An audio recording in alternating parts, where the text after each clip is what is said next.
എന്റെ താമര അങ്ങനെ വിരിഞ്ഞു. ലാസ്റ്റ് വീഡിയോ ഞാൻ താമരയെ പറ്റിയിട്ടപ്പോ ഇതില് പൂവോ ബഡോ ഒന്നുമില്ല. ഇപ്പൊ ഇതിൽ 2 ബഡായി എന്റെ വൈറ്റ് താമര. ഇതാണ് ഈ വർഷം ആദ്യമായിട്ട് വിരിഞ്ഞത്.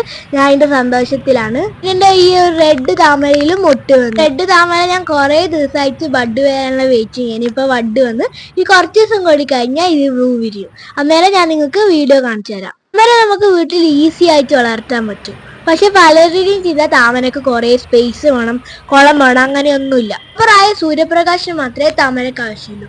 നമ്മളെ താമര നിറയെ പൂവിടും. എന്നിട്ടും പൂട്ടിച്ചില്ലേ നിങ്ങൾക്ക് NPK DAP വേണം. പേപ്പറിൽ പൊതിഞ്ഞിട്ട് താമരന്റെ സെന്ററിൽ വെച്ചുകൊടുത്താൽ മതി. നമ്മളെല്ലാവരെയും ലൈഫ് ഭയങ്കര ബിസിയാണ്. അപ്പൊ നമുക്ക് ചെടികളെ ഒന്നും നോക്കാൻ പറ്റൂല.